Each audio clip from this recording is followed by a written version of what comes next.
It's a pleasure to meet you and pleasure to have you here with us tonight. It really is. Thank you for coming. We've done a series of these over the county in the last short period of time, where we just want to get into neighborhoods, say hello to people, see what's going on, take questions, things about what you might want to talk about, and go from there. So I just said hello to you as you came in. Thank you very much again for being here.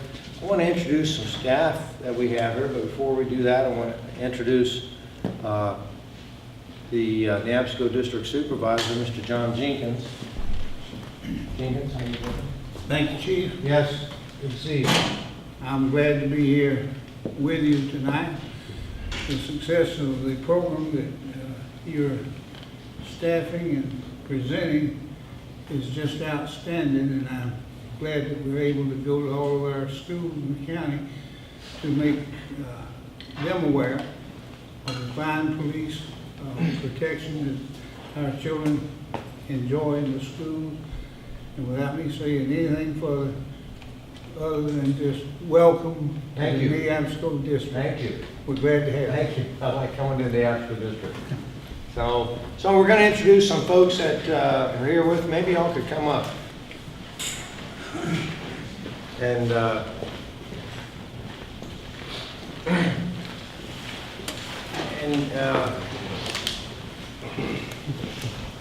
so again, my name is Barnard, Police Chief. Pleasure to meet you. Thank you for being here. And Steve? I'm Steve Thompson. I'm the Deputy Chief of Police. Jared Phelps, I'm the Assistant Chief of Police for Operations. I'm Jim Carr, I'm the Central District Commander. Marcia Raley, assigned to the Crime Prevention Unit. Officer Sumner, recruiter. Lieutenant Ruben Castillo, I'm a Watch Commander with C Central. Good evening, Officer Vargas, a Patrol Officer, Eastern District. So we have a lot of avenues covered here. If you want to apply for a job, you can talk to Johnny. If you want to learn about crime prevention, you can talk to Marsh. If you want to learn about what's going on in the district, you can talk to a lot of folks here, including Captain Carr. He's the district commander for this area. So let me just talk a little bit about our department. We have a complement of officers of about 670 people, 670 officers. And we're spread from, of course, the river to the mountains. We have, as you know, if you've lived here for any period of time, we have some mountains out west. Some people think they're hills, but I claim them as mountains.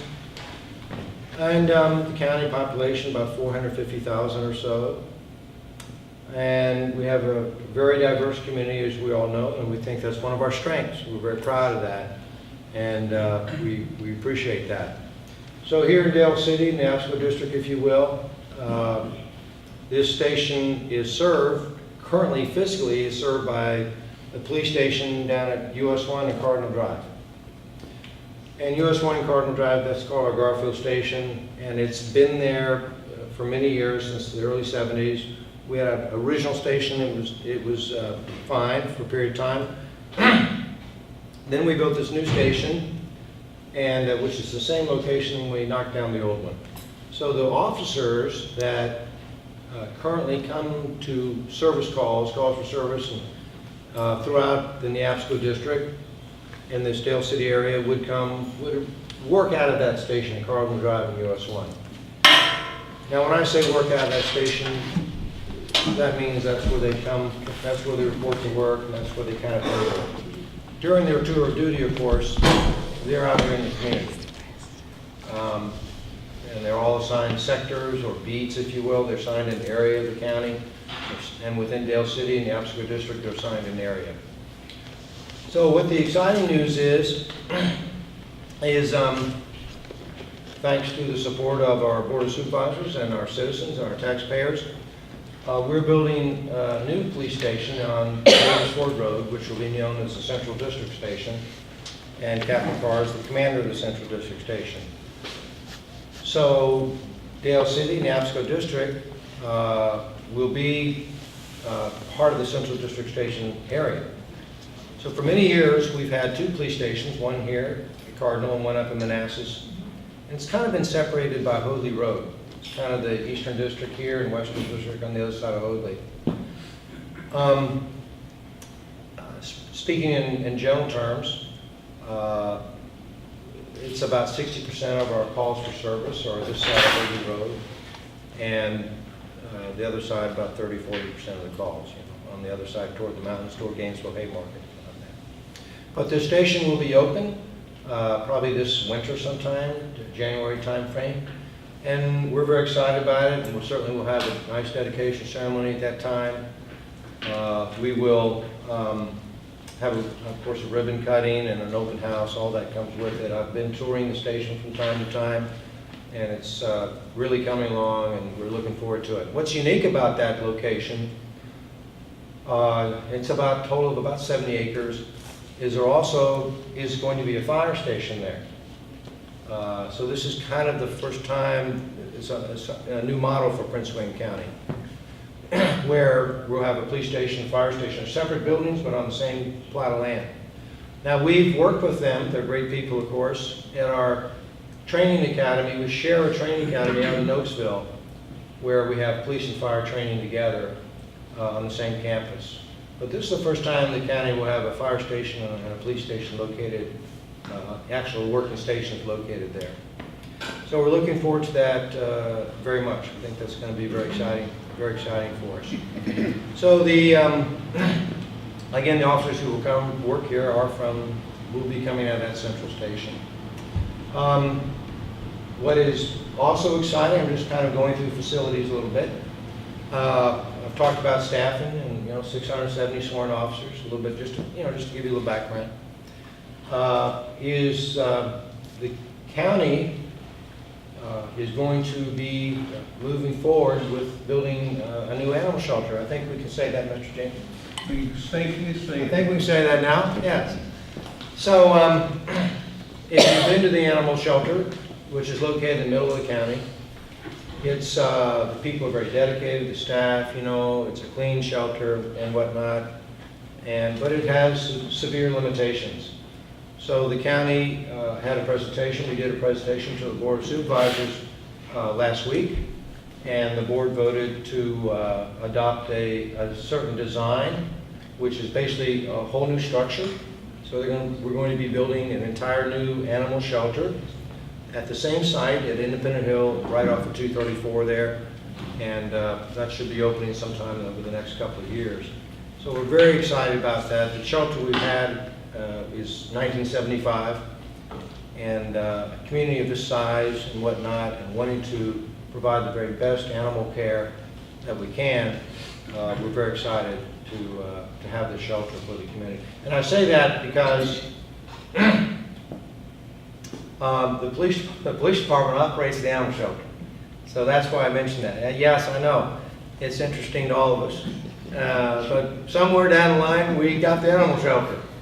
So we do the very best we can. We have, as I say, very dedicated staff, animal caretakers, animal officers in the field, and we work closely with the veterinarian community.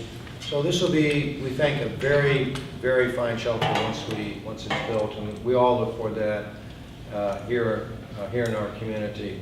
Just as a matter of information, I've been tracking the storms. You've been tracking the storm. I feel like I've been tracking storms for a couple of months here.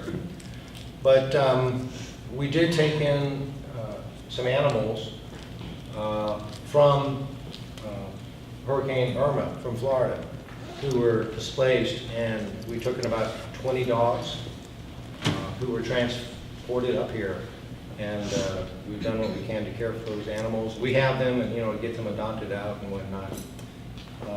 So we're proud to participate in that effort, and very pleased that we're able to help.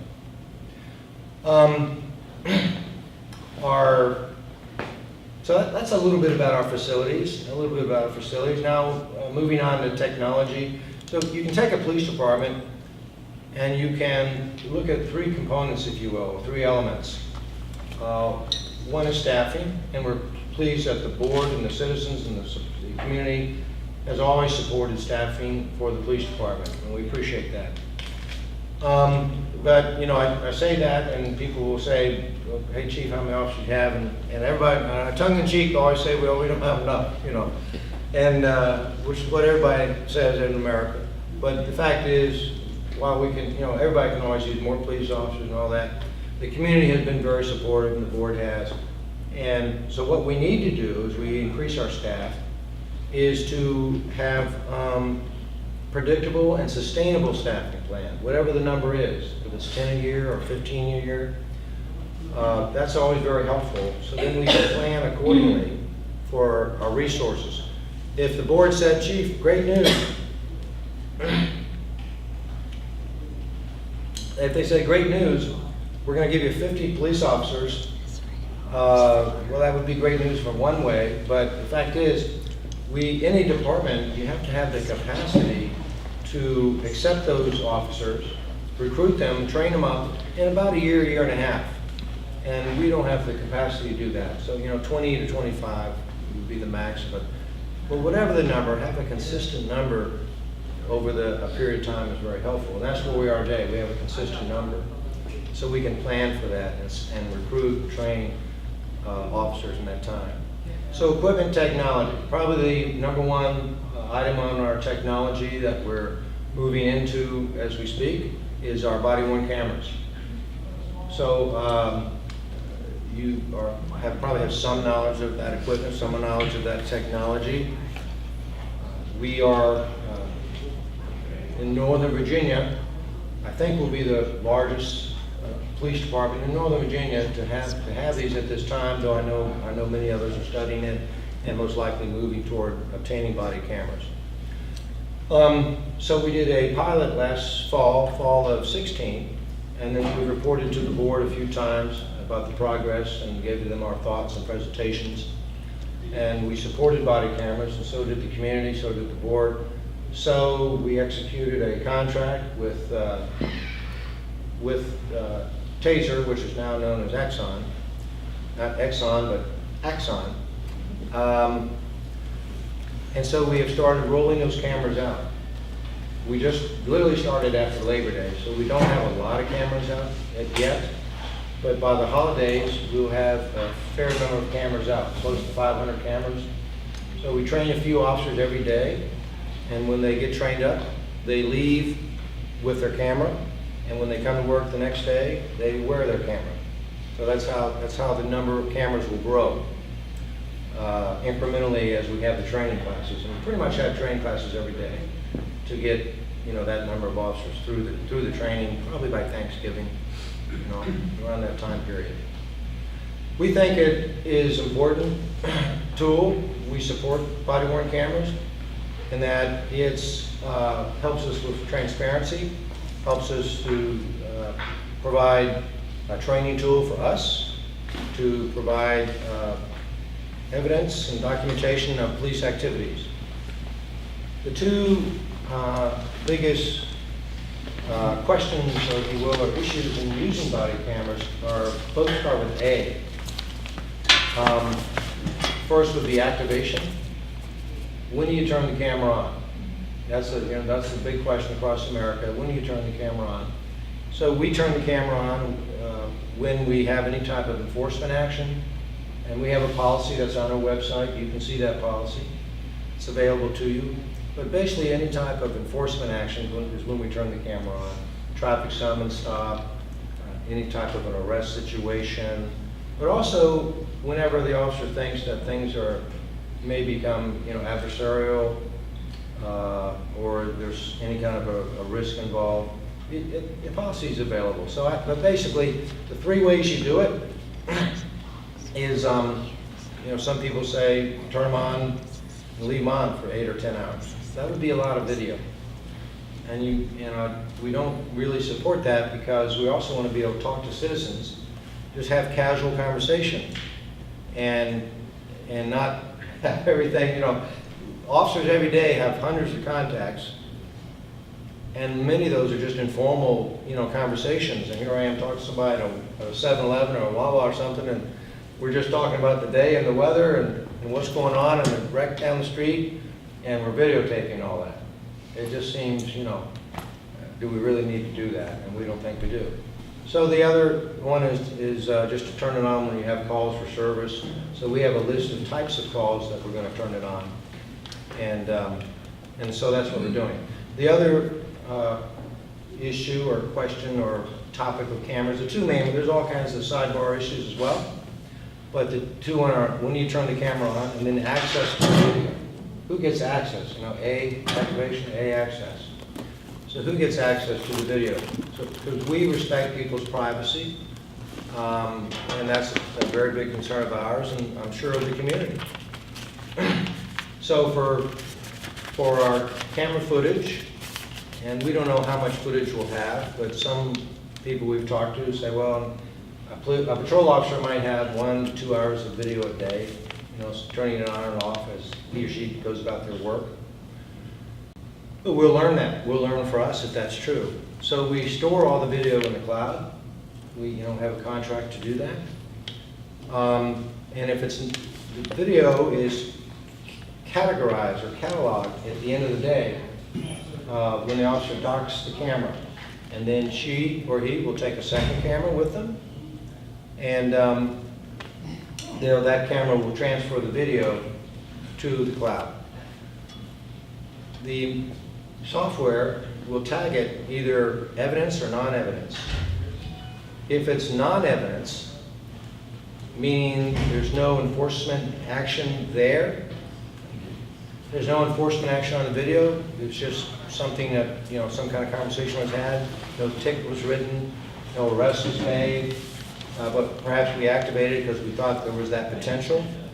Well, that becomes non-evidentiary, and that video will be destroyed in 60 days.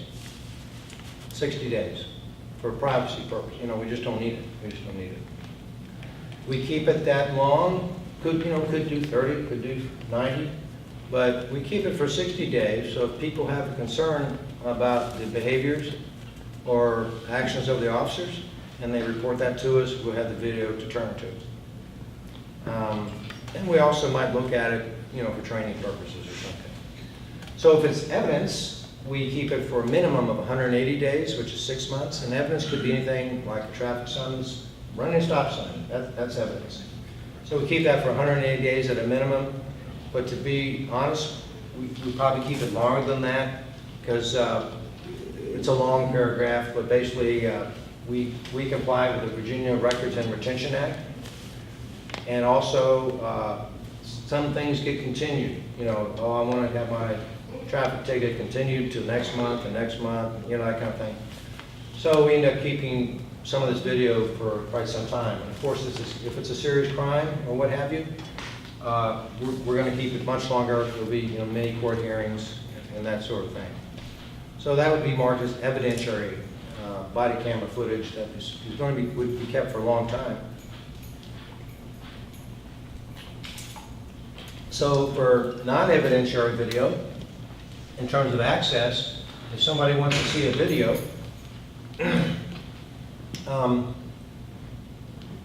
we comply and operate under the laws of Virginia, the Freedom of Information Act and those things.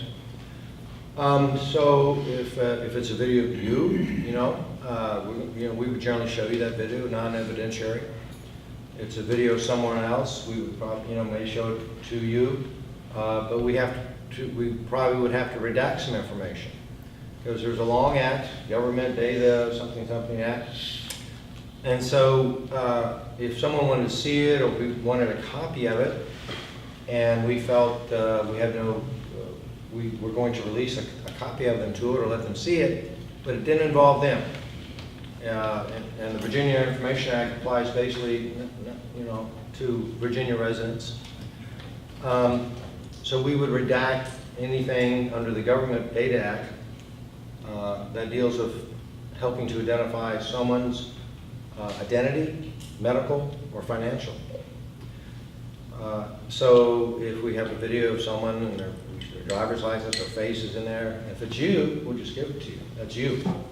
But if it's someone who has, for whatever reason, wants to look at that video, we're going to do some a fair amount of redaction to help protect your privacy under personal identification, medical information, or financial information. and then give them what amounts to maybe just the officer talking to you, kind of thing. If it's evidentiary video, then it's no different than a police report. It's just in digital or video form. So we would work with people who have a need to have the video through the Commonwealth Attorney's Office. Defense attorneys and whatnot, they will get the video for court purposes. So that's kind of where we are on body cameras. Other technologies that we have, we're very proud of having our computers in cars and various different softwares that are available to our officers. We're very proud of that. We have a records management system that came on summer of 2016 that is a robust system for us and brings some new tools for us. We have other parts of it that we still need to roll out. So that the body cameras is probably the most contemporary piece of technology that we have. So I've talked a little bit, and this is generally what we do. We kind of open it up, and I think that's about what I have to say this evening. So I don't know if y'all have any questions or anything that you would like to talk about. Yes, sir. Chief, James Hicks. I was wondering, the people that are on the corners that asking for money in the intersection, is that illegal, or if it is, what do they need to do that? Do they need a permit or something? Yes, panhandlers and the intersection. Panhandlers in the intersection. The ordinance was, but Jim, Captain Carr can perhaps talk to you. Yeah, panhandlers in the intersection, we respond to those calls on a routine basis. There was a court case that dealt with freedom of speech. So what we try to do is make sure that those individuals are not in the roadway. If they're in the roadway, we take enforcement action to ensure that either they're not harmed or they're not interfering with traffic. So we interact with those people whenever we receive calls for service. Does that answer your question? So it is legal? It is legal, yes. Thank you. Yes, ma'am. I have a question. And it's from a neighborhood point. We had some robberies that had broken our cars. And one of our concerns is police presence. We get very little presence in Dale City. Which, in Dale City, do you want to? Well, I live on Northern Court. Okay, I didn't want to make sure you. Yeah. Just whatever you feel comfortable. Yeah. Yeah. I think if you check the records, we had a break-in. Yes. And the gentleman was so bold, he came back. Yes. And I happened to be outside. Did you? And so they did catch one of the two. Okay. Yes. Okay. Do you know if there's a neighborhood watch in your neighborhood? No. We were just approved for the neighborhood watch. Marsha, can you speak about neighborhood watch and then I'll talk about officers in your neighborhood. We were just approved for that. You were just approved for that? Mm-hmm. So, Hi, I'm Officer Whaley. How are you? You remember me?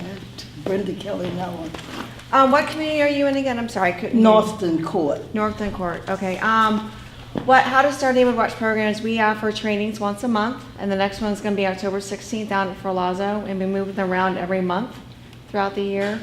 And we ask folks to attend the training, and then we have a form that folks fill out, and then they turn back in. And then if you're assigned to my area, after Officer Swicki would be in your area for Dale City. Have you spoken with Officer Swicki? Okay. Do you have one in your neighborhood? I was approved for one. Oh, approved So one, awesome, great.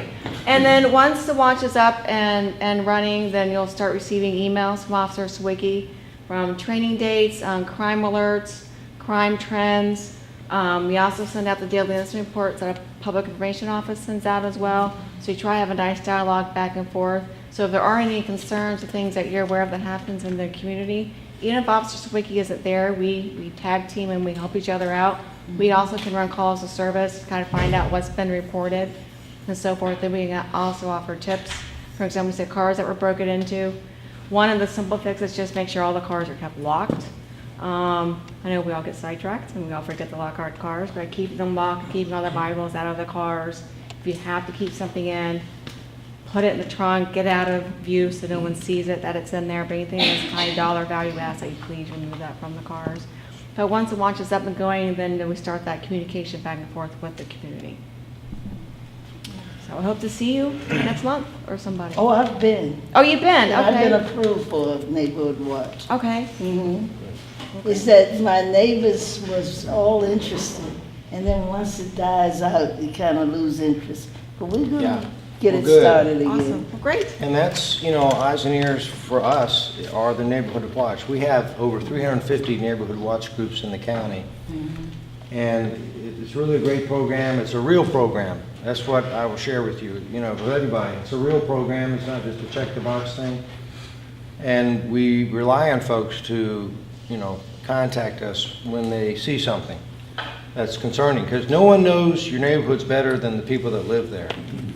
And sometimes, you're right, we have a fair amount of police cars that run up and down Dale Boulevard, run up and down Minnieville Road, And Potomac Mills. Yes, So the we like the main them too. highways, but sometimes it can be challenging for us because we're answering calls for service. To get deep into the neighborhoods, as often as we'd like to get into those neighborhood streets, those cul-de-sacs, those, 2, 3, 4, 5, 6, 7 blocks off of Dale Boulevard, that kind of thing. It can be challenging for us, so we do need and do definitely seek assistance from all of our neighborhood watch groups. It's really helpful too, and I know we share information with you, with the neighborhood watch folks, to let them know about calls for service and things of that nature. And it's an important program, but I understand your concern, and we're always looking to see what we can do to make sure we have officers deployed in the right places, based on workloads and calls for service and crime, that kind of thing. We assess that. Yes, ma'am. Just a quick question. Actually, it's more like a several-part question. Several incidents that I've read about through your website that happened today, happened this week. It's just, there's no shortage of crime here in Prince William, especially here in Del City. You couple that with gangs, you couple that with the overall national attitude of trying to divide people, which thankfully right here in Prince William County so far, I haven't seen a division of any kind among our people, which is great. But my question is, what are the police doing now, knowing that this stuff is going on around us? What kind of training are you providing your officers to deal with these things? The animosity to police officers involving shootings like happened in Haymarket. What kinds of are you waiting until it blows up, or are you doing defensive training now so that your officers are ready to deal with this stuff? Because in the past I've seen where waiting for it to happen and then saying, oh, okay, we're going to start training them now, hasn't worked out really well. So I'd like to know what your plans are, or what you are currently doing to prepare your officers for the inevitable that might come down the road. Wow, there's a lot there. Yeah, there is a lot there.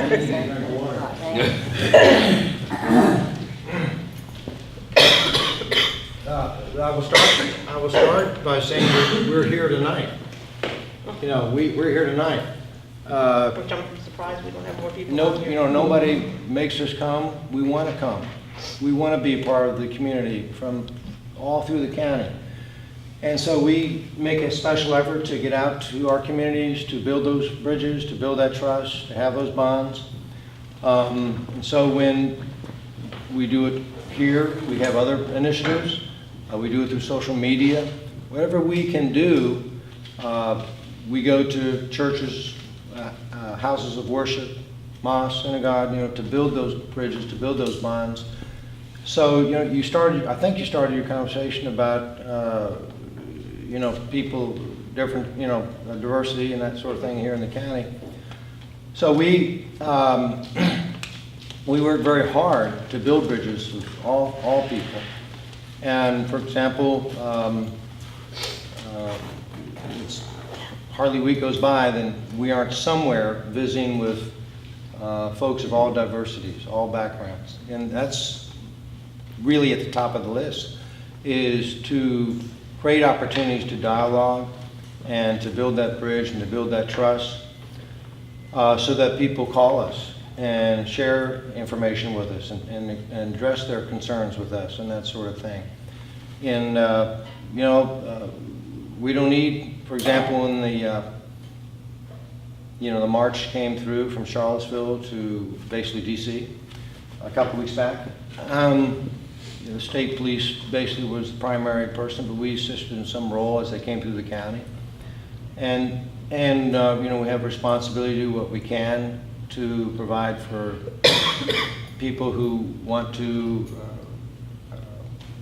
participate in marching and having their freedom of expression and whatnot. And we had an incident, unfortunately, kind of the same, those folks were sort of marching, and then we had an incident at a small church down in Dumfries area where somebody put a hate message on their doorway.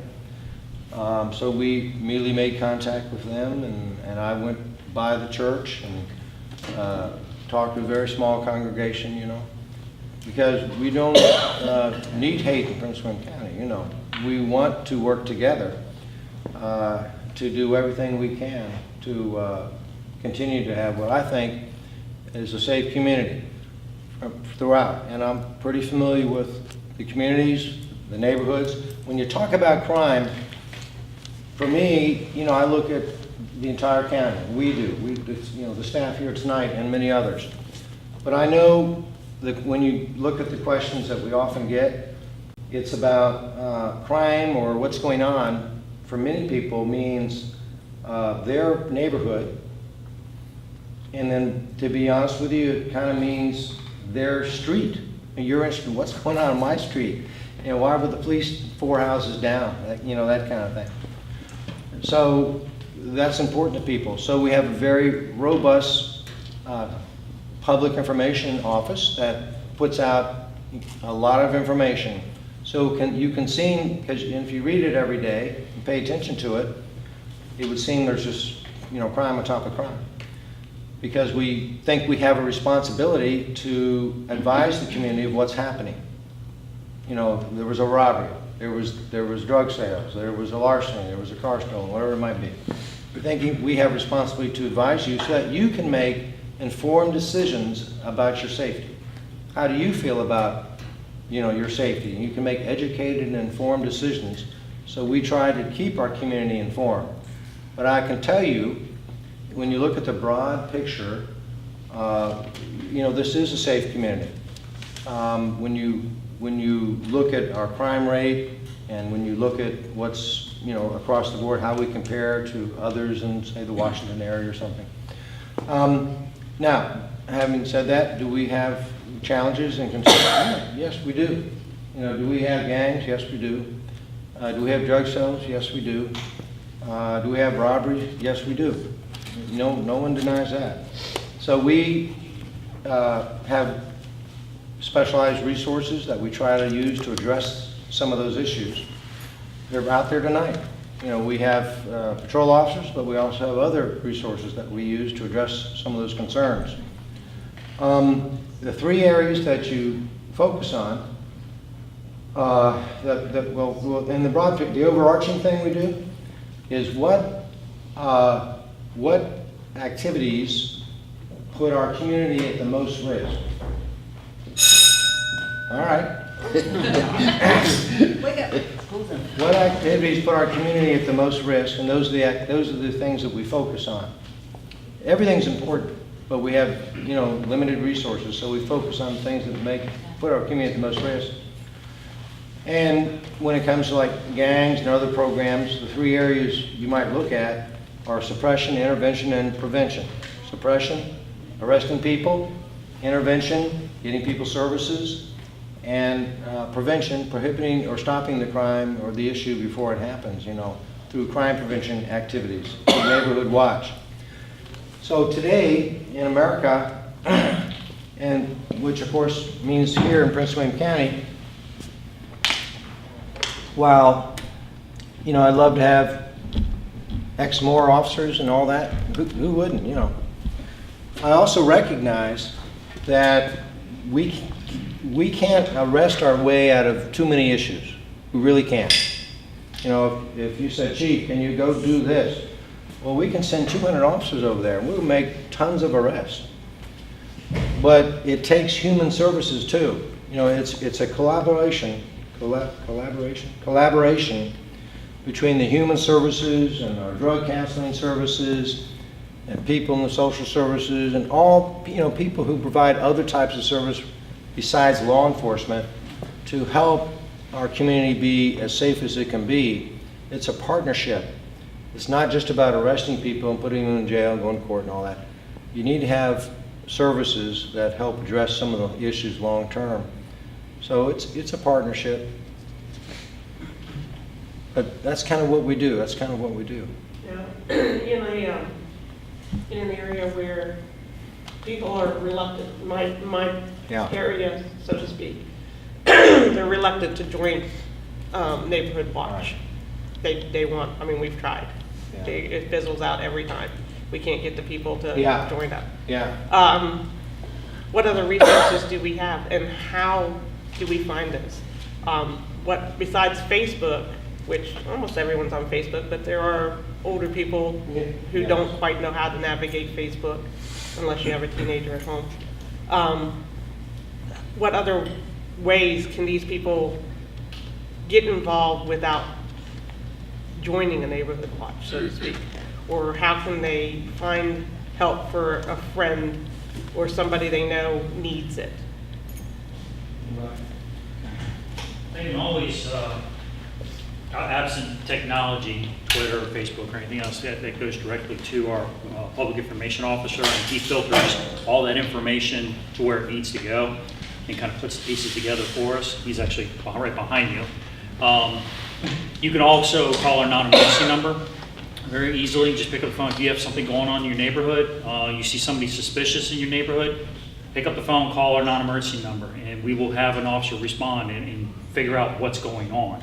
All right? It may be just somebody walking down the street, or it could be somebody who is trying to break into cars or houses or anything else. But we will always respond to those calls for service. You could also send us an email real quick. Again, we go through those and assign those to make sure that we provide the best service that we can to those that are inquiring about their neighborhoods. We're always willing to meet. If you call in and say you want to remain anonymous, we take that to heart. We really do. We do not want to, if you don't want to get involved, we will do everything in our power to ensure that you're not associated with why we are there.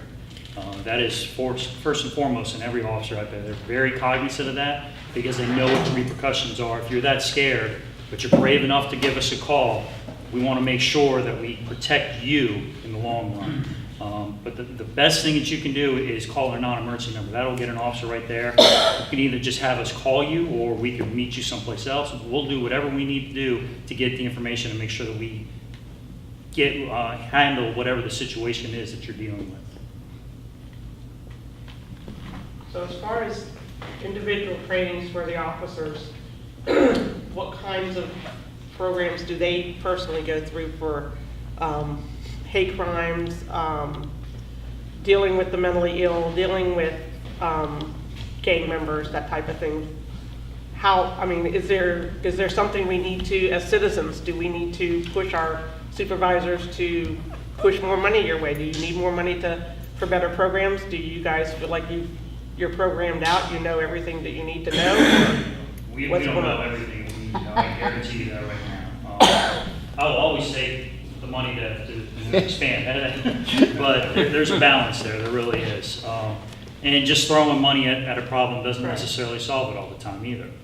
So I'll start at our basic level for a recruit. They have roughly 6 months of training where the goal of there is to teach them how to use their mouths, because that is the biggest asset an officer has on the street, is how to communicate with somebody.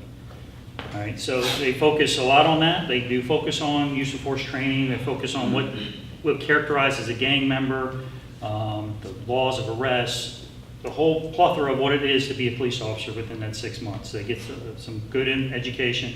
Within that, they learn how to deal with people who are in mental crisis, which is a big part of our job nowadays, is dealing with those that are in crisis. They also deal with individuals, fair and impartial policing, which is a huge component of the entire academy experience, because that is what we're all about, is fair and impartial policing. And we speak about that every single day to make sure that we have our integrity and that we treat everybody fairly all the way around.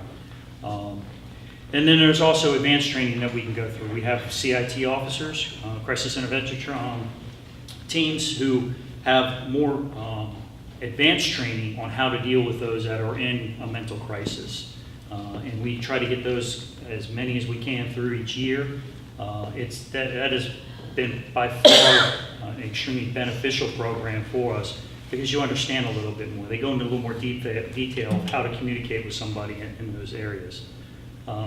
So we always use more, always use more. Problem is balancing that, is getting people to training, but also maintaining proper coverage on the street, because that's our bread and butter right there, is making sure we're protecting and serving in the communities.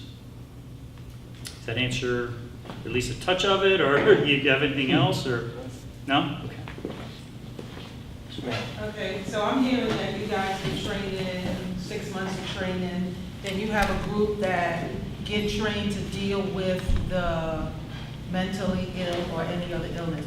But is there, if someone has been on the force for a while, so does that mean that 6 months suffice the training that they get, or is there ongoing training? Because now, as you all know, the mental illness issue, then all the trouble that we have going on, racial tension.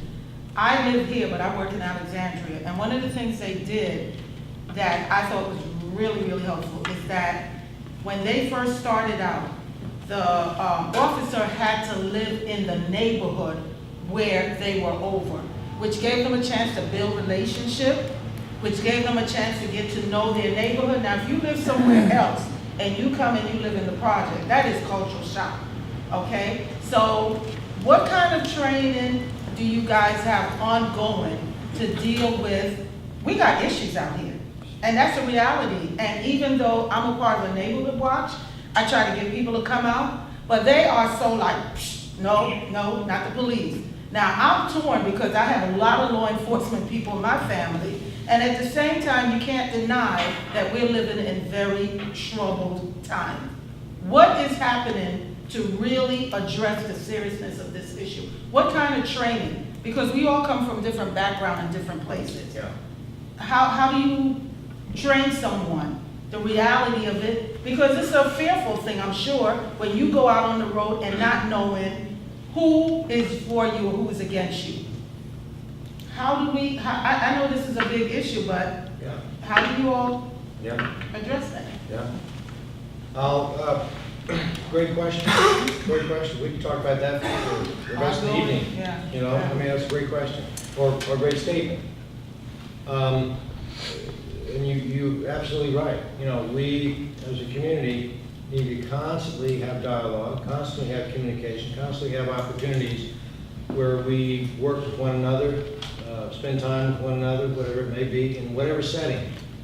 And in terms of your police department, having the ability to be here tonight, having the ability to go to a house of worship, having the ability to get out of our police car and talk to people and just have normal dialogue and let you see us as really just a person and let us learn who you are. When we hire some people, they're going to go through fair and impartial policing, and we have what we call in-service training for experienced people. We have cultural diversity training. We have the fair and impartial policing training.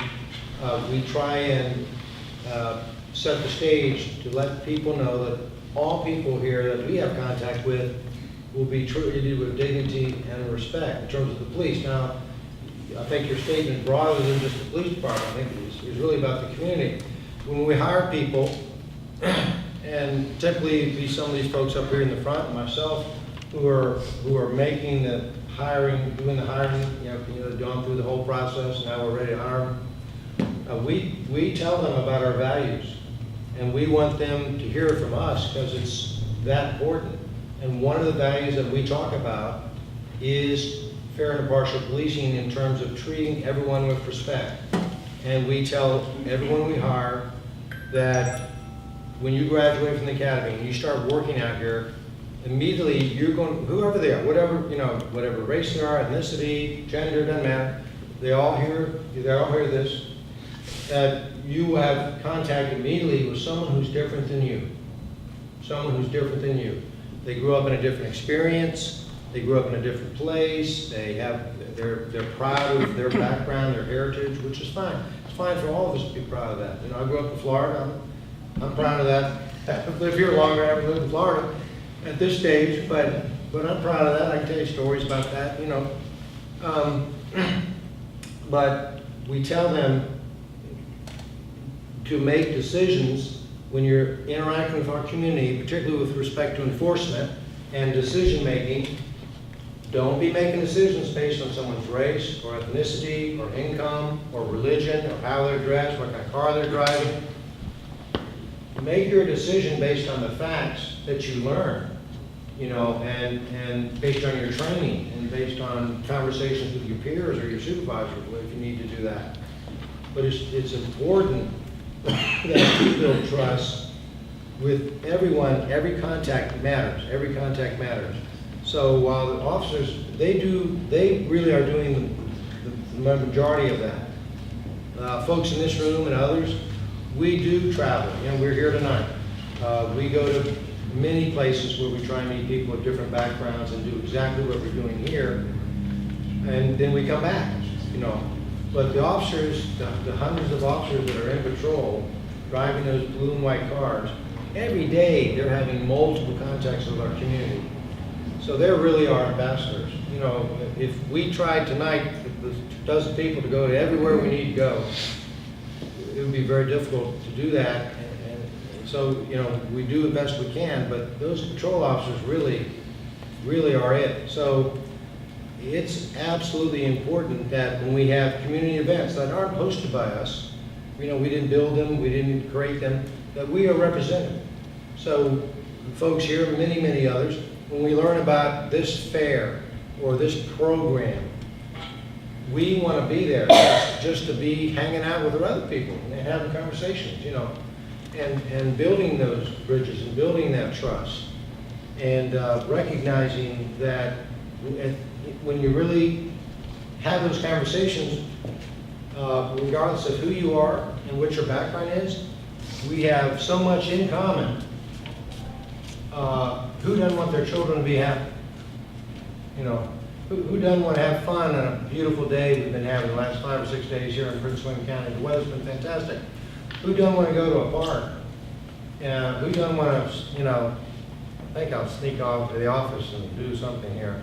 It's just too nice of a day. I don't think I'm coming back. Sometimes there's days where I think, if I'm in the office, I think I'm going to go out on patrol. They need me. And I don't do that when it's snowing. I do it like today. I heard laughter over here. I am a Virginia certified police officer. Just share. So I might sneak out, and I tend to only do it on beautiful days. But it is about, but you earn it every day. In other words, we can't focus on coming here tonight and focus on going to Mount Zion Baptist Church and focus on going to Ebenezer and focus on going to All Saints, Holy Family, the Synagogue, Dar al-Noor, Mosque on Hope. We can't and do that, once a week or something. Every single contact we have, when I go out to lunch, when these fellows go out to lunch, when our officers go out to lunch, and we just have that, yeah, how's it doing? Fine, busy out there. A smile, a little informal conversation, it goes a million miles. It goes a million miles to let people recognize who we are, which is, yeah, I gotta go home and take my son to the doctor. I gotta go, try and get the day off tomorrow afternoon to go out and watch the school play. All of us, regardless of our background, have so much in common All of us go to the doctor. All of us probably enjoy the movies. All of us watch a little TV. All of us watch maybe a little Netflix or something, you know. All of us participate in some level of family activities and care about our children and care about people that we know and love and trust. And we want them all to be happy and healthy.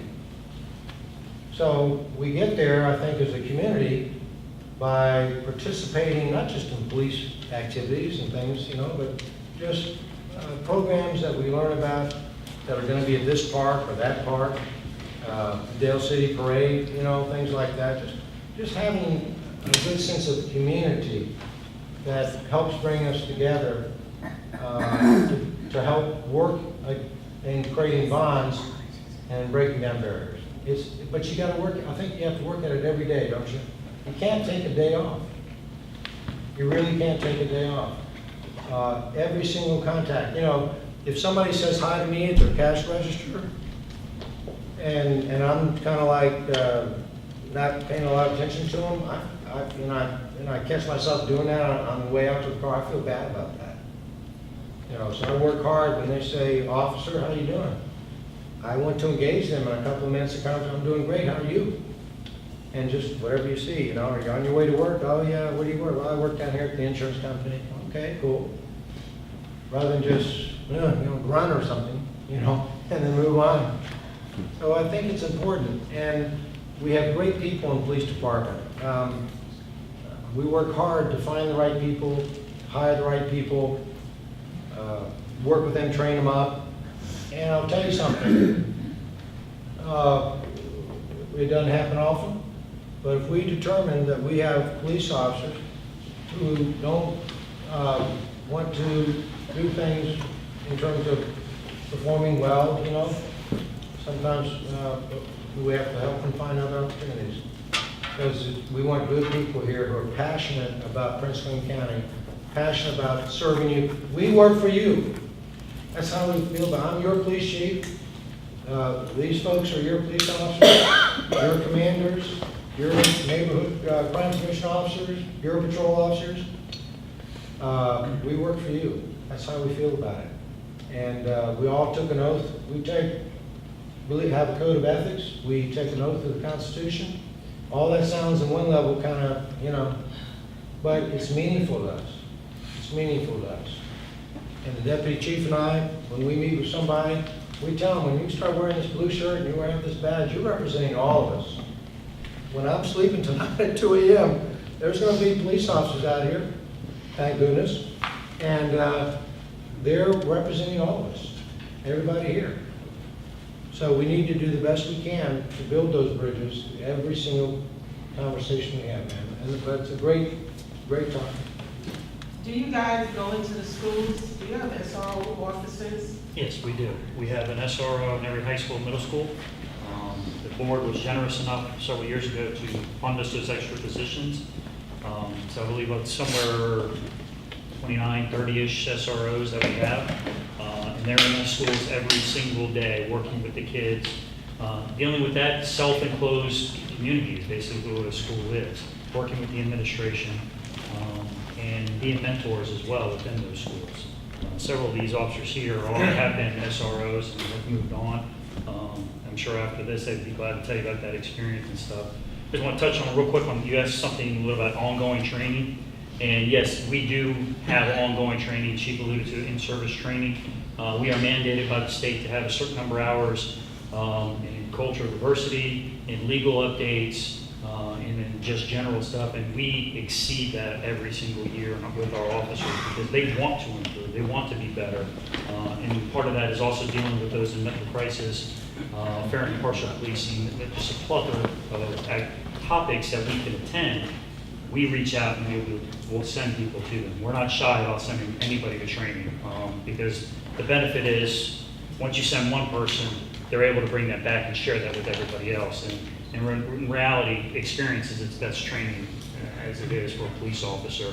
And sharing your experiences, how you handle the situation, teaches so many other officers more so than just sitting in the class. So life and working through this is a great experience when officers can sit down and say, hey, I had this incident today.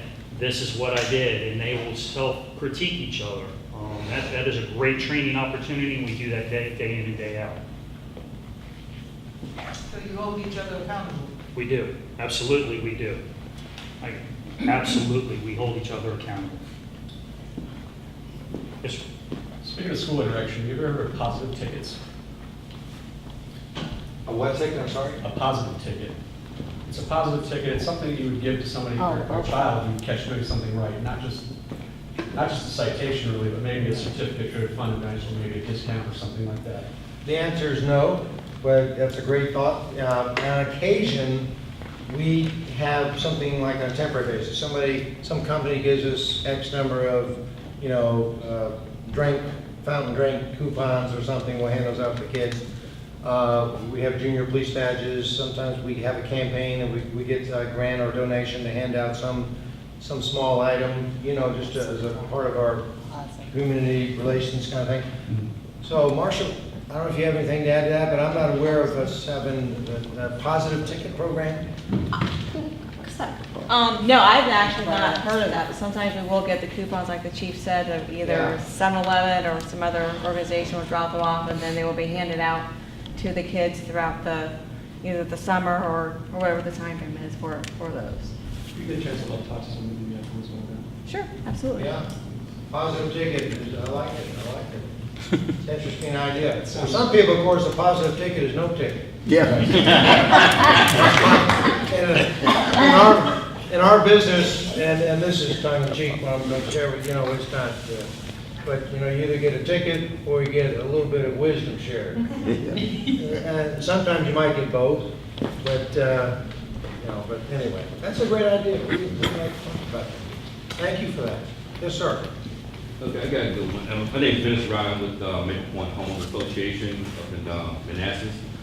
The two questions I had was, one was, with y'all moving up north and everything, is there something going on that the homeowners association might need to know so they can talk to their community, so they can keep them involved? Because a lot of times something happens outside of our community, and people be asking us, and we didn't have no answer, but at the same time, is there something that we can call, somebody can call to communicate on that, on the, weekly basis or monthly basis? Yes. Okay, A good. couple of things you can do. We can talk about Neighborhood Watch, but this is Sergeant Jonathan Brock. Jonathan, how can people learn about basically what's going on in your neighborhood? Neighborhood and outside the neighborhood itself, because sometimes, like I said, it might not happen to us right away. Yeah. We're not fenced in. So I mean, anything can come through our neighborhood and it'd be like the last second, and then like a sudden, we already had one incident where this young man, he raped a young lady. Yeah. And and he happened to be living in our community. He was the parents were renting, and he did quite a bit, and it was just a big thing where we didn't have an answer to it. We didn't know what was exactly going on. So some way we can communicate with somebody. Yes. The district commanders, which are captains, we have 3 of them. They sort of have responsibility for their area of the county and all things that go on in their area of the county. So if you can learn who your captain is, or you can certainly call them, say, can you do something to inform us of what's going on over here in these 10 streets or whatever. But Jonathan Brock is our public information officer, and he's going to talk to you about how we dispense information electronically. And I think we try to do a robust, but Jonathan, go ahead. Sure. So, thank you, Chief. We have our website. We have our social media, Facebook and Twitter. We're looking into a few other different platforms that we're trying to implement as well to get into the neighborhoods. We're working with crime prevention to do that as well. So, if your community has a neighborhood watch, if they don't? No, they don't. Okay. If they did, they could coordinate with their neighborhood watch coordinator to get information. But any information that Neighborhood Watch will put out is available on our websites and through social media. My office takes calls often just from concerned citizens who see police activity in their neighborhoods and they want to know what happened. A lot of times it's nothing, but they don't know that. But we wouldn't always put that out to the public if there was an incident or response and the call ended up not being something that was significant. So we try to, in our daily incident report is what we refer to it as, we try to highlight some of the significant calls and incidents that are in the county that people need to be aware of or concerned about. We make sure that those get out to the community, and then hopefully we provide follow-ups as soon as we have them through the same methods, so through the website and through social media. And also, if something does happen either in your neighborhood or you hear something from surrounding your neighborhood, you can always call us in crime prevention, and we can run calls of service either for that street or a group of streets or a certain area to kind of find out what's going on as far as what took place on the street. Sometimes things start in location A and might end up in location B at your neighborhood. So sometimes you have to do a little more digging to figure out why the officer ended up, or a group of officers ended up on your street. So you can always give us a call, and we can always do some research with that for you over the phone So as well. that's what I'm saying. Do y'all, do we have to call a certain number to say, hey, I live in this community, I'm part of the HOA, and that way we can communicate better. And that way, where if anything does happen, we'll know it kind of like a little ahead of time. Because right now, one of the biggest things I'm seeing, because I walk around a lot, and I see quite a bit of gang, graffiti around. Now they change every so often, and I don't know who they are, but I do see them pop up once in a while. And I'm not sure that's something that we have to be concerned of because it's a new one coming out or something we really have to worry about. At the same time, like I said, do we call it in and say, hey, I see the graffiti, y'all come out and investigate it, and what do we hear from that? Can I jump in real quick? The crime prevention unit has a crime reporting class as part of their training. So what's suspicious, kind of like the chief mentioned, what behavior are people doing that you see, and we want to know this, the 703-792-6500, that's a non-emergency number. I love Facebook, sometimes to my detriment, but the department does an excellent job of putting information out. Stuff that you sometimes see on the news, it's from our website, from the Facebook. So if you have social media, I encourage your neighbors. Neighborhood watch sometimes is a little tough for people. I don't want to get too much, connect socially, digitally, and Facebook is a good way to do that. And a lot of the information our phone numbers are there, information of calls for service, all this stuff is there. It might be helpful for you and your community. You know how you say that about the media and everything? Everybody pretty much has a cell phone, and everybody pretty much got a camera, video, and all that. Is there a number or somewhere we can say, okay, I saw something? Because we don't have that's the non-emergency number, and it's 703-792-6500. I'll give it to you, so you have it. I have that, but what I'm saying is, okay, I saw something, because a lot of neighbors, That's the they don't main want to get number, involved. that's the gateway. Right. To get, if you want one of us to come out, Yeah. you can call my office now, and I'm not there. Or you can call me as the district commander. And what I have, all these tools are in place for me once I get the information from you. That information, and we listen to everybody who calls us, that information can either come from Supervisor Jenkins' office, because he's our district supervisor here. And when we receive that information, we reach out to specific individuals, such as it could be our media person or our crime prevention people, or we also follow up with our police communications section and let them know that there are some issues that people might be calling in, and to try to handle that call as quickly as possible. And you can also call my office at any time, my assistant will pick up, or if I'm not there, or leave a voicemail message, and we will follow up with you so that we can get the right tools to you. See, that's the thing, I don't have no problem with that area, but what I'm saying is, you have a neighborhood watch, right? Let's say you have The one most person, important one thing person, is- two people walking around, right? Yeah, the most By the time that important person thing goes is- around the corner and everything else, the other guy's gonna be watching him, he's gone, let's go ahead and take care of it. Same thing with the police officer, if he's in his car, he comes around, they're gonna see, once he's gone, they start back whatever they're gonna do. But the same time is, if I take a picture of it, because a lot of people don't want to be known, a lot of people want to be hidden, and I didn't see nothing because I don't want to get in trouble. I don't want them to vandalize my house, my car, my kids and everything like that. So my whole thing is, okay, if I take a picture and I send it in to Sue, okay, I don't know who right away, okay, then, it's not gonna be reported. So, and sometimes I've seen an incident where somebody was doing something in one of our playgrounds, and I called the police.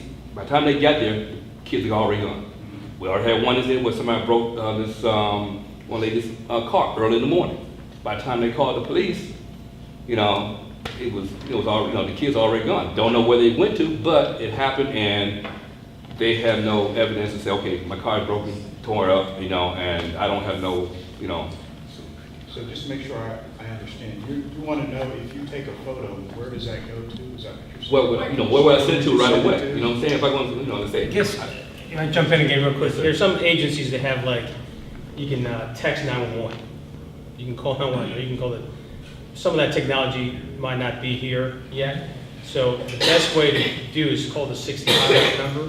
When you talk to the dispatcher, that officer is going to respond to you. You have the evidence, the picture, and then that officer will either meet with you. If you don't want to meet with them, we have a department issue cell phone, so we can talk over the phone and say, hey, sir, you have a picture, you can email it to me, you can text it to me, and then that officer, that is the first step in doing the investigation or doing whatever you need. Yeah, pointing in the right direction. So basically, we don't have a program where he sees something going on, he can shoot a video from the privacy of his own home where they don't see him, they don't know he's doing it, that he can then shoot off to you and say, this was taken at such and such time, this is what happened, this is what I saw, please look into it.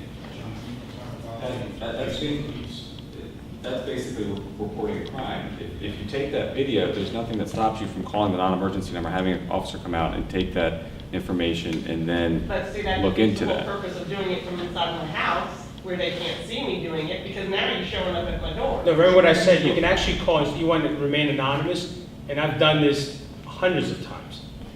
I'll call them, and we'll communicate through email, or have the officer communicate through email. So we don't have to come to your house. Right. If you provide the Why do you information. have to have a specific officer? Why is there not a program in the county? We are the program, the police. How hard is it to set up a website or a Facebook page where someone can post anonymously a video or a picture that you guys can later then be on the lookout for that person to Right, question? and you can send that. We do have a Facebook page, the Prince William County Police Department's Facebook page. You can send that, but that's not a monitored 24-hour-a-day, 7-day-a-week service. We monitor that when we can, but our staff doesn't monitor it 24/7. So you're saying we need to have somebody volunteer to monitor that for you so that they can flag some important videos? There's ways to do it, and the lieutenant to just... the right people. And the lieutenant just explained that. If you call the non-emergency number, you don't want the officer to come to your house, you provide a phone number, a supervisor or an officer can contact you. As the lieutenant said, we all have cell phones. Every officer is issued a cell phone. So if you have that video or you have that photo and you don't want to meet, the officer can contact you and you can send it to his phone or her phone.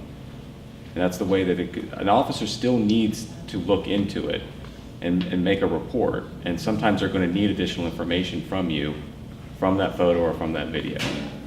So there still is more than likely going to need to be some sort of officer interaction between who took the video, who took the photo, and the officer so that they can use that for their report.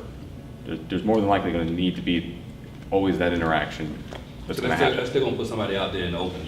Mm-hmm. It really is, because, by you showing up, it's. Also, so we have a tip line as well, our Special Investigations Bureau has a tip line. Why don't you introduce yourself? I'm sorry, I'm First Sergeant Carter, I'm in charge of the gang unit. We have a tip line that you can actually call into our Special Investigations Bureau, like for gang graffiti. You can actually leave a description on the tip line. You don't have to leave your name, you can leave your number if you want the detective to call you back. We can get back to you, find out where it's actually happening at, and we can actually come out there, or you can even give us time of days that it's happening.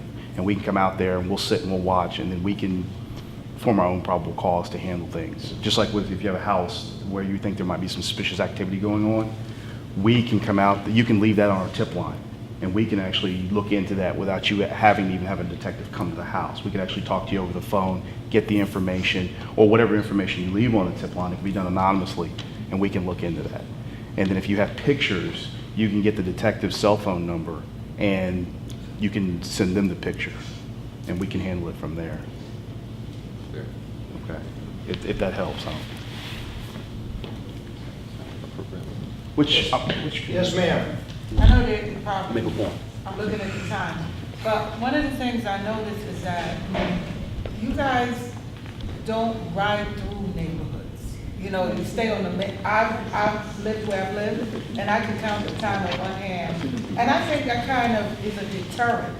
If you just drive, I mean, you have a route, just drive through the community. Instead of they stay on Dale Boulevard, on the main streets. But it shouldn't have to be a crime for you to come into the neighborhood. I notice you guys don't drive through, just drive through. Well, that's what I was thinking about, I called it police presence. And, That is a deterrent right there. Can I just say something? This was before you. John may remember it. I don't know if you do or not, John.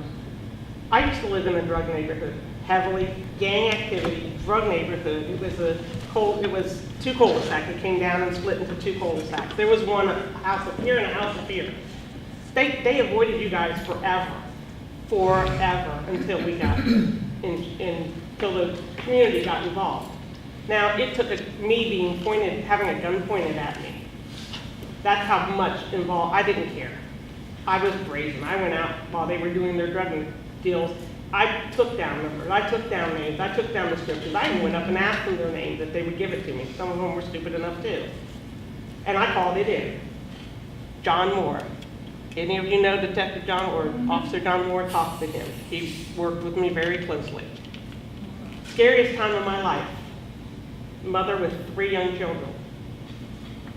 But I was that determined. It took my son being shot at by one of them to get me that determined to fight back. But here's the thing. None of these other people should have to do that. They shouldn't have to be brazen enough to put their lives on the line to get actions in their neighborhood. First of all, if the officers were going into these neighborhoods, getting out and talking to the people on the streets, that officer's talking to me, he's seen talking to me 20 different times. The next time that there's a problem and I call him and he comes out to get a report from me, those people, my neighbors aren't going to know, oh, she's always talking to the police. She's always nice to them. They're not going to know he's taking a report. They're going to think he's just there making contact, being nice again. He's being nice to all of us. But you made a point there. I mean, we can't put it all on them. Because we have to the neighborhood that I live in, and I was there when when I came here, there was, like most of us probably, there were trees all over. Now it's a whole different community. But right across the street from me, a drug dealer moved in. And I would like you, I was like, look, I live here. I'm not going to be chased. I come from New York. You know, have seen worse than that. I'm not going to be chased out of my neighborhood. So I joined the neighborhood watch. I had to go around to my neighbors. And you're right, we shouldn't have to. But there comes a time that you got to take a stake in this. This is where I live, and nobody's going to chase me out of my neighborhood. We all came together, fortunate for us that we did, which made a difference. We get the links about things that are going on. But you're right. Part of it is, just like you guys have a job to do, we also have a job to do. But I think you guys need to be more visible, not just on Dale Boulevard. Drive through the neighborhood. But we had to come together and decide that we're not going to be chased out of our neighborhood. We had to do things to our street, put up a private sign. There were so many things we had to do that you guys, it was not your job. However, this is supposed to be us working together.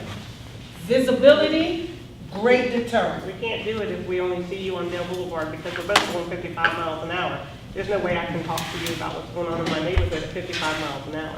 Like I mentioned, I'm an evening watch commander, so I'm out here from 4 p.m. to 2 in the morning when my squad's working. So I have the troops are out there answering calls for service. And unfortunately, 4 p.m. to 2 in the morning, there's a lot of calls for service. So there's some points where you're saying, but the troops do go. I drive an unmarked. If you go out, there's a silver color car and I'm trolling. At nighttime, I'm like just looking for stuff. I stopped the DUI driver on my way home. So all these things are happening, and it's hard for me to try to explain this to you. Dale City, our Central District is a good-sized district, and the resources we have are limited. So if a call takes up a couple officers, again, they're out and about, they're driving. I got a computer in the car, and I can watch them. I'm my big brother. I see, what's Johnny? Oh, Johnny's over here. Now Paul's over here. So I see them moving. If they're not moving, I pull up next and go, hey, how are you? And they usually, okay, thanks a lot. And they roll. So we can't be everywhere, and that's why I tell people, please communicate with us, the non-emergency number, because if you don't call, unfortunately, the calls for service sometimes dictate just because we have to handle them. And then the time that we have, the downtime, there's radar enforcement, stop violations, other things that come in. So it's just hard to get to everywhere, but I encourage people, please call us. The captain passes messages to me, hey, can you please talk to these folks about this? Just in Lake Ridge last week, they were having a get-together. 3 of us showed up, and we were there for about an hour with about 30 people. If you go to our Facebook page, you see all the pictures from that event. So again, community interaction, we're trying to do that, and unfortunately, we're just being everywhere we can. But when the guys are free, I encourage them to drive around. Let me know your address afterwards, and I'll be sure you'll see me, and I'll be sure that they see my car. So I'll come and visit. Have you thought about when there is a major incident in a certain area, having your guys specifically when they're off? We understand you have calls. We're not going to say, oh no, you need to be driving around our neighborhood not responding to the call. That's just ridiculous. Because everything that happens outside of our area eventually affects us, because crime doesn't stay in one place.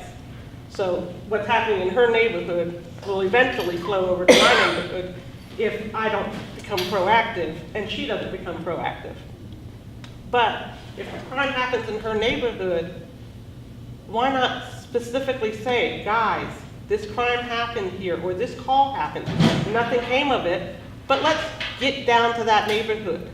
And just once or twice, drive through there, stop and talk to the citizens. I know you guys are talking about you. I can tell you personally, I'm out of my car talking to people. In situations where something happens, we get out and we talk to folks. So if you know me, I'm a big PR guy. My guys know I'll buy them lunch if they get a picture of themselves with a citizen being nice. I'm just kidding. But we love the interaction with our public. So the guys do that now. Unfortunately, they haven't been on your street, my guys per se. But we make those contacts. We're always trying to reach out and touch someone so they know, hey, we're here. Even if it's like the chief said earlier, a 30-second conversation, that's the only contact that citizen might have with us. We try to make that a positive contact. And when something happens in this neighborhood, our crime analysis folks, we put that out. We put a rundown at the end of the evening, so hey, this happened here. So the other squads that are off, like I'm off, I come back Saturday, I'll get to read where things happened, and I can say, hey troops, just like you're saying, look, we need to pay special attention because we have these issues here and there. I mean, I'm just simplifying it, but there are all those tools that are already here. I think the point that she's saying is very important, because when the neighbors chased the boys in my neighborhood, they chased one of them out of his shoes. And about an hour later, we standing out talking, and here they come without the shoes. And we knew this was the fellow that was chased, because there was no police present. They were coming back to get their shoes. Did you guys call us for that call? Yes, Northland Court. But they came back to get their shoes later, after they had robbed the cars in my neighborhood, because they don't see police presence. And I think that's a good example of how they know that they're not going to see any police presence. Now, when we had the little tussle, and this one pulls out a gun this long, the police came.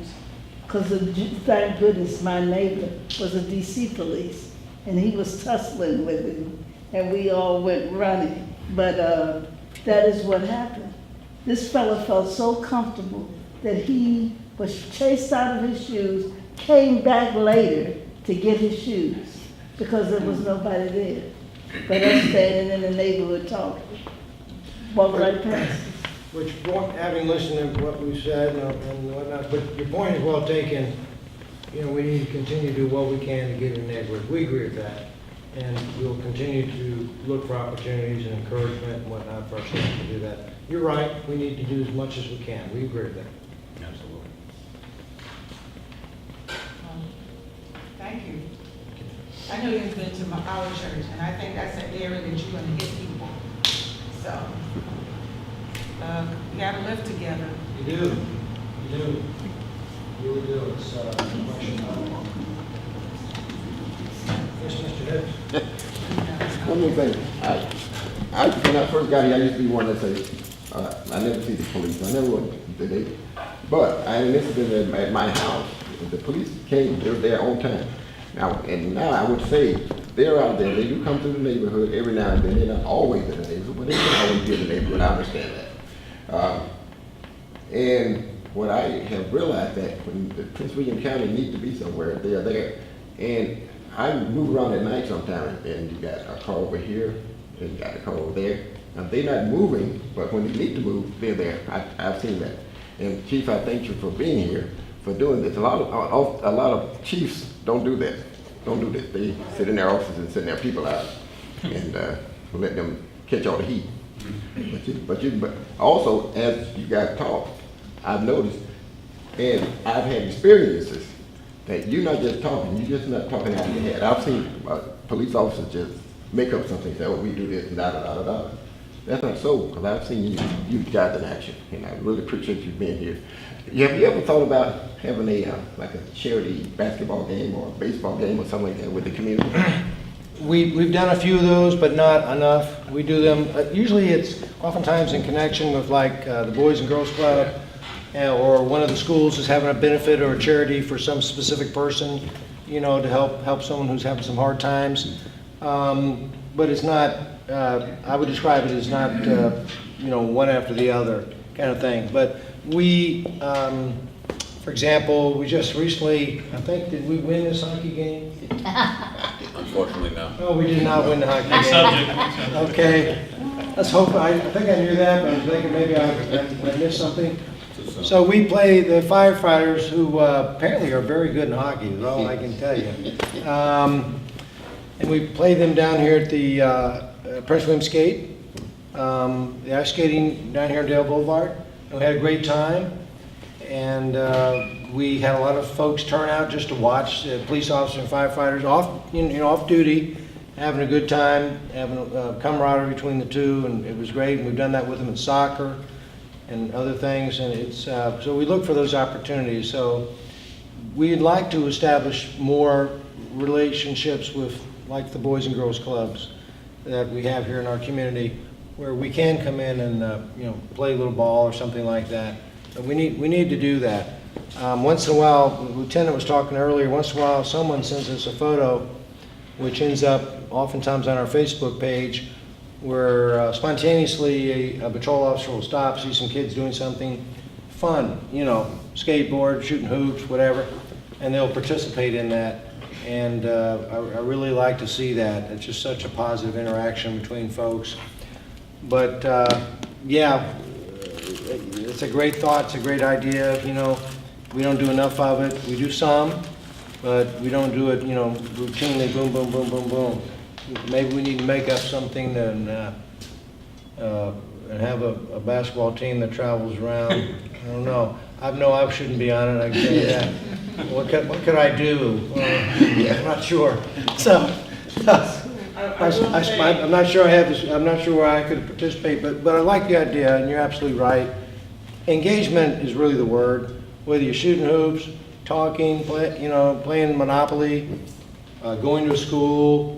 A lot of us, for example, every time we look, that's what's so important. When I see things come through my office, you know, all of us get, does anybody not get enough emails, by the way, you know, just from all kinds of sources? When we get those too, and I learn about, oh, this is at this school and this is at this school, we'll try and get people there. It's nothing to do with the police department, but it really has something to do with the police department. Dr. Seuss Day, which is the county schools do every once in a while. We always go read. I've read, others here in this room have read many times, and I pick out, you know, 2 or 3 books and go read them, see which ones they want us to read, talk about what we do, you know, we get the questions from the kids.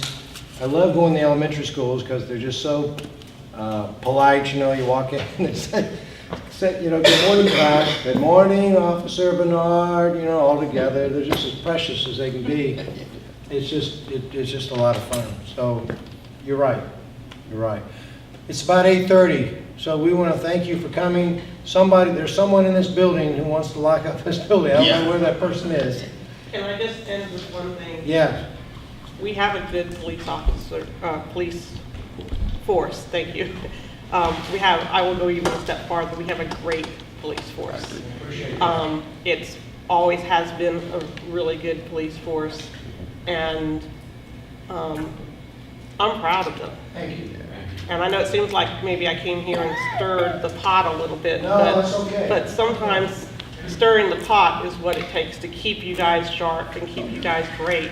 And I have never been able to say anything bad about our police. Thank you. Thank you all. Thank you for that. Thank you for coming. We'll do this again sometime. Appreciate everybody being here. Stay safe. Thank you.